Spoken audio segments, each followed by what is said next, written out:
ఎల్ఆర్ఎస్లో ఆదమనిస్తే అక్రమాలకు chance. Sub register ఆఫీసులో గోల్మాల్కు అవకాశం. ఉన్నతాధికారులు అలర్ట్గా లేకుంటే బఫర్ జోన్ ప్లాట్ల క్లియరెన్స్. 2020లోనే 25.65 లక్షల దరఖాస్తులు, 9 లక్షలకు పైగా అర్హత లేనివేనని అనుమానం. సర్వే నెంబర్ నిషేధిత జాబితాలో పెట్టిన డాక్యుమెంట్ రిజిస్ట్రేషన్కు ఛాన్స్. సంగారెడ్డి జిల్లా అమీన్పూర్ మున్సిపాలిటీ పరిధిలో సర్వే నెంబర్ 947 చెల్లికొండ FTLలో అక్రమంగా లేఅవుట్ వేసి నిర్మించిన ఇండ్లు ఇవి. ఇందులో కృష్ణ, బృందావన్ కాలనీ, చక్రపురి కాలనీలు వెలిశాయి. 2015లో ఫిర్యాదులు అందడంతో అప్పటి సంగారెడ్డి ఆర్డీఓ మధుసూదన్ రెడ్డి సుమారు 200 మంది సిబ్బందితో వెళ్లి 100 ఇళ్ల నీలమట్టం చేశారు.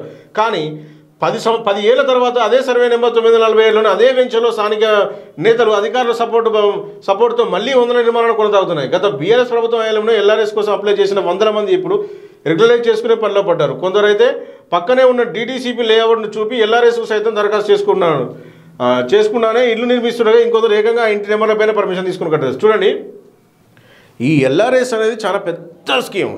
దీనికి సంబంధించిన స్కామ్ ఏముండదు. నిజంగా చెప్పాలంటే మరి ఉన్నతాధికారుల లోపమా, లేకపోతే లోకల్ నాయకుల గ్రిప్పా, లేకపోతే ఏందో తెలియదు.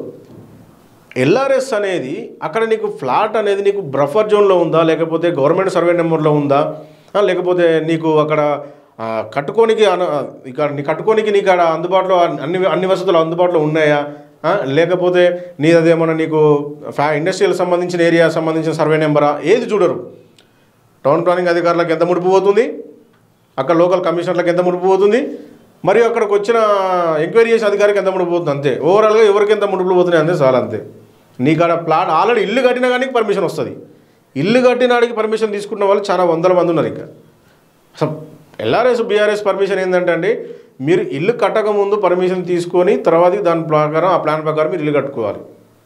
మీరు ఆల్రెడీ ఫస్టే ఇల్లు కట్టిన తర్వాత అన్నీ చేసిన తర్వాత మీరు LRS తీసుకొని BRS తీసుకొని అన్నీ తీసుకొని మీరు ఇల్లు కట్టిన తర్వాత మీరు ఇప్పుడు అది ఆ డాక్యుమెంట్స్ కూడా ఎందుకు తీసుకుంటారు. ఇప్పుడు చాలామంది ఏదైనా బ్యాంక్ లోన్కు ఎక్కడికి వెళ్తే అప్పుడు ఆ LRS BRS అడుగుతారు కాబట్టి దానికి సంబంధించినవి. చూడండి, ఒక అమీన్పూర్లోనే ఇక్కడ మన ఆల్రెడీ సంగారెడ్డి జిల్లా అమీన్పూర్లో చాలా వరకు మన ఇల్లు కూలగొట్టారు. అవన్నీ బఫర్ జోన్లో ఆ FTL జోన్లో ఉన్నాయి. సో ఇవన్నిటికీ ఏంటంటే అప్పట్లో ఉన్న ప్రభుత్వ అధికారులు పర్మిషన్లు ఇస్తారు. పర్మిషన్ ఇచ్చిన తర్వాత కూడా దాన్ని కొంతమంది 2015లో ఒక ఆర్డీఓ కూడా దాన్ని కూలగొట్టినాడు అమీన్పూర్లో. కూలగొట్టిన మనం మళ్ళీ ఏం చేసిరు, మళ్ళీ అదే లేఅవుట్లో అదే 947 సర్వే నెంబర్లో మళ్ళీ వీళ్ళు ఏం చేసిరు, మళ్ళీ ఇంకో లేఅవుట్ చేసి దాని మీద పర్మిషన్ తీసుకొచ్చుకొని మళ్ళీ ఇల్లు కట్టిరు. అంటే ఇట్లా అధికారుల సహకారంతో, లోకల్ నేతల సహకారంతో ఇట్లా చేయడం వల్ల చాలా నష్టపోతారు. ఇప్పుడు అధికారులు ముడుపులు తీసుకొని వాళ్ళు మంచిగా ఉంటారు, ఈ లోకల్ నేతలు వాళ్ళు అమ్ముకొని వాళ్ళ పక్కన మంచిగా ఉంటారు. ఇక్కడ కావాలని ఇబ్బంది పడేది ఎవరండి? సామాన్య ప్రజలు, మధ్యతరగతి కుటుంబాలు. మొన్న ఈ హైడ్రాకు సంబంధించిన వాళ్ళు మొన్న కూల్చివేతలు చేసినప్పుడు ఎంతమంది నష్టపోయారండి? ఏ పైసలు ఉన్న వాళ్ళు ఎవ్వరు కూడా నష్టపోలేదండి. దయచేసి బాగా గుర్తుపెట్టుకోండి. రూపాయి కూడబెట్టుకొని నష్టపోయి అన్ని విధాలుగా రోడ్డు పాలు అయింది ఎవరు? మధ్యతరగతి కుటుంబం వాళ్ళే. దయచేసి ప్రజలారా మీరు ఒకసారి గుర్తు తీసుకోండి. ఒకవేళ మీరు ఒక లేఅవుట్లో ప్లాట్ కొనాలనుకున్నా కానీ మీరు ఎట్లా తీసుకోవాలంటే అది 2 రిజిస్ట్రేషన్ అయినాయా, 3 రిజిస్ట్రేషన్ అయినాయా, అసలు ఈ లేఅవుట్కి సంబంధించిన డీటెయిల్స్ తెలుసుకొని దాని మదర్ డాక్యుమెంట్ ఏందని క్షుణ్ణంగా పరిశీలించి దయచేసి మీరు అట్లాంటివి కొనండి. ఇంకోటి ఏంటంటే ఒకవేళ మీరు తీసుకున్న వెంటనే దానికి సంబంధించి LRS కూడా తీసుకోండి వెంటనే. అట్లా తీసుకోవడం వల్ల కూడా మీకు చాలా ఉపయోగం ఉంటుంది. దానిపై ఎలాంటి రిజిస్ట్రేషన్ చేసి దానికి సంబంధించిన మాడిఫికేషన్ కూడా చేయడానికి అవకాశం ఉండదు. అర్థమవుతుందా ప్రజలారా? దయచేసి అర్థం చేసుకోండి. కొంతమంది అయితే ఆ లేఅవుట్లో తీసేస్తారు. వాడు ఒక లేఅవుట్లో 40 ప్లాట్లు ఉంటే వాడు ఒక GP లేఅవుట్ చేస్తాడు, ఫస్ట్ దాన్ని క్లోజ్ చేసేస్తాడు, అమ్మేస్తాడు. నెక్స్ట్ దాని మీద మళ్ళీ DTCP అప్రూవల్ తీసుకొస్తాడు. అప్రూవల్ తీసుకొచ్చి ఏం చేస్తాడు, దానిలో ప్లాట్ నెంబర్ చేంజ్ చేస్తాడు, దాని మాడ్యులేషన్స్ అన్ని చేంజ్ చేస్తాడు. చలో అవి కూడా సోల్డ్ అవుట్ చేసేస్తాడు. DTCP కూడా మనలో గొర్రెలెక్క పోయి కొంటారు.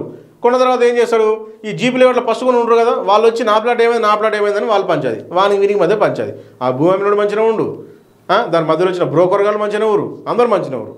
ఇప్పుడు వీళ్ళు కొట్టుకుంటారు, వీడు పోయి కేసేసి అది ఎప్పుడు తేలాలి.